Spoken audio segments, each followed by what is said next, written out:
I honestly think the word stupid was invented for a film like Machete Kills. And now, I've seen a lot of dumb shit in my time, but I can honestly say that Machete Kills is the single dumbest movie I have ever seen. This is some stupid fucking shit. I have never encountered a film with such an insane disregard for logic, common sense, and abiding to the laws of physics and gravity. But that's the point, isn't it? If Machete Kills abided by any of Isaac Newton's laws, or made even a lick of sense, it would just be another mediocre action movie. And thankfully, Robert Rodriguez and screenwriter Kyle Ward came up with the dumbest, goofiest shit imaginable, and crammed it all into Machete Kills. This thing's tongue is jammed so far into its cheek, it's about to burst. And quite frankly, that's why I enjoyed the hell out of this movie.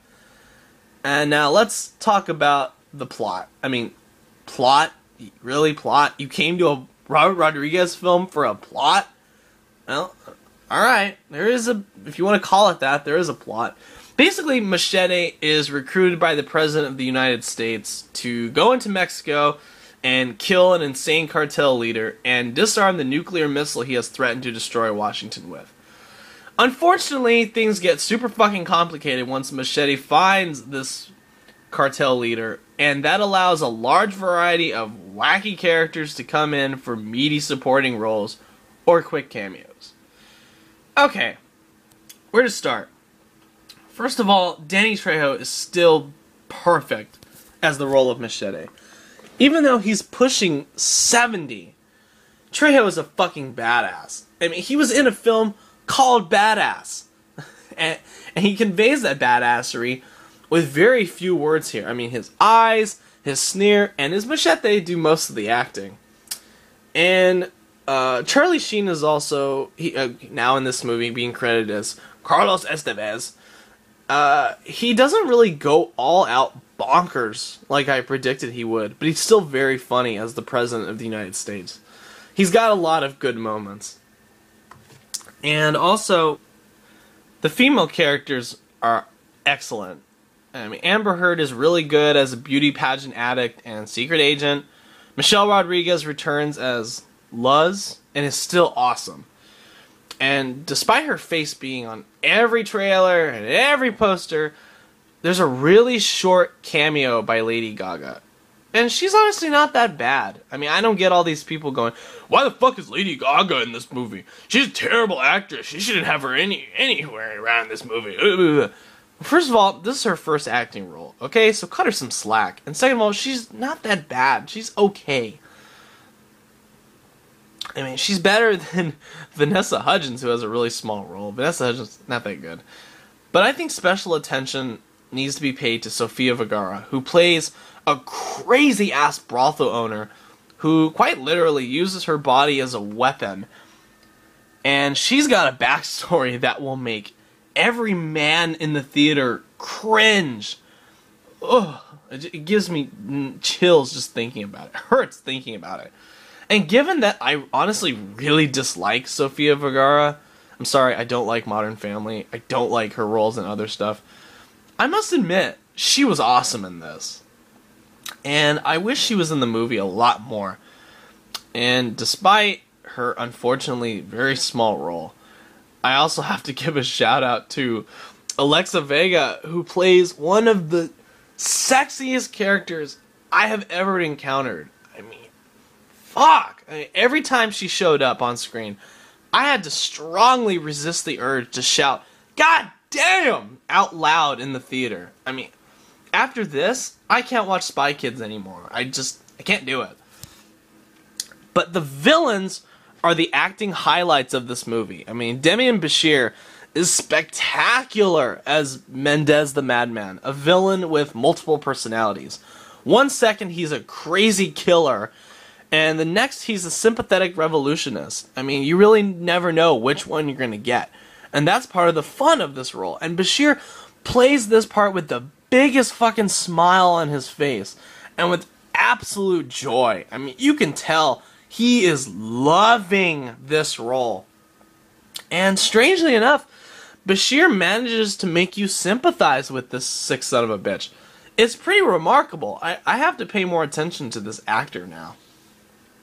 And Cuba Gooding Jr., Antonio Banderas, and Walton Goggins, yay, also play... they all play the same character, which is the chameleon.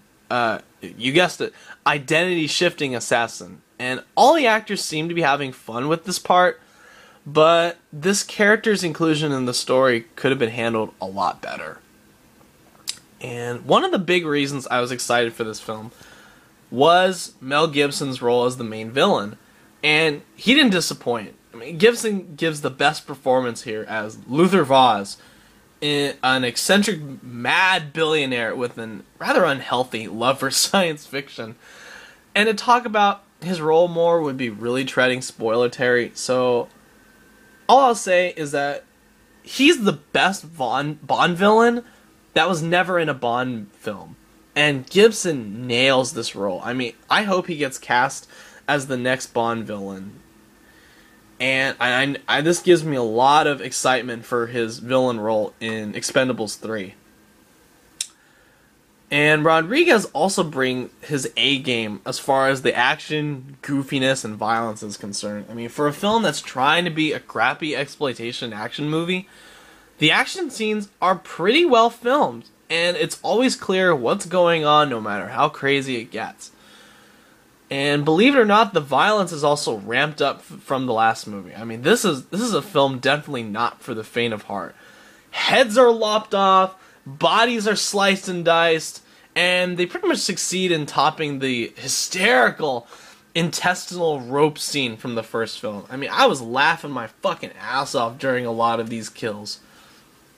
However, it does get too ugly at times, and stops being a fun experience for those brief moments. I mean, still, it never even comes close to the sickening ugliness of something like the atrocious Hobo with the Shotgun movie. I fucking hate that movie.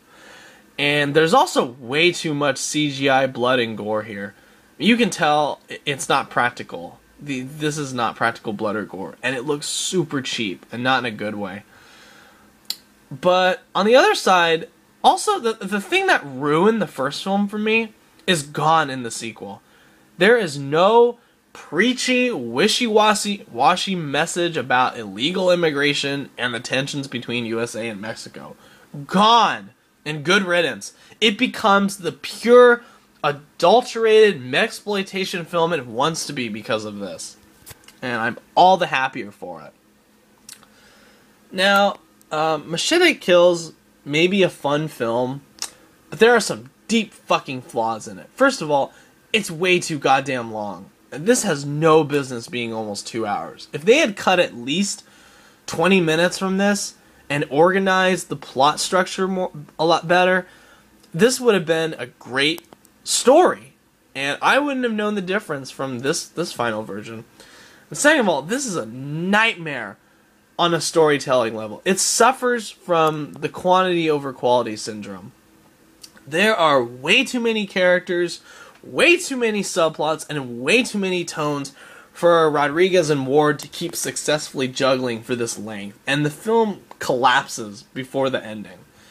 And really, no real closure comes by the conclusion. Characters are there and gone in a heartbeat, subplots are forgotten about, and the climax takes such a jarring tonal shift that it's simultaneously hilarious and frustrating. All I'll say is that this is the weirdest Star Wars parody I've ever seen. Mel Brooks has nothing on the lunacy that goes on here. Third, the dialogue is mostly terrible. I mean, there's the occasional good line, mainly delivered by Mel Gibson, but a lot of it consists of bland exposition or really bad puns. Just, God, these puns are terrible. There's a scene where Amber Heard and Michelle Rodriguez are exchanging puns, and it's just, it's fucking awful. I was just sitting there just groaning in my seat. Awful. And finally, this should have just been called Machete does sequel baiting. That's all this movie is. As enjoyable as it is, yes, this film really only exists to set up its yet-to-be greenlit sequel. It's funny and entertaining setup, but merely setup nonetheless. Yeah, But anyway, you know the phrase, turn your brain off and have a good time? That pretty much sums up Machete Kills. It's dumb, violent, brainless, messy, and really enjoyable if you shut the fuck up, turn off your brain, shove popcorn in your mouth, and just behold the shameless stupidity that is this movie.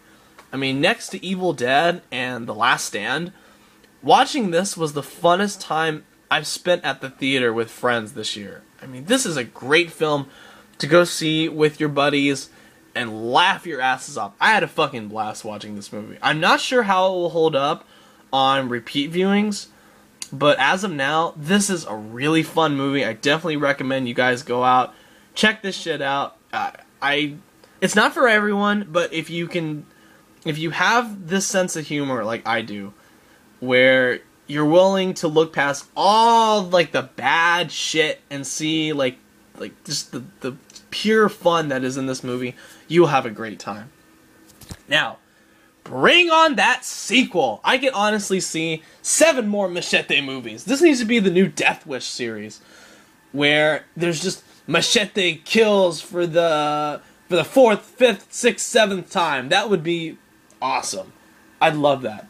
Anyway, thanks for watching. If you like what you see, subscribe. And as always, have a good one.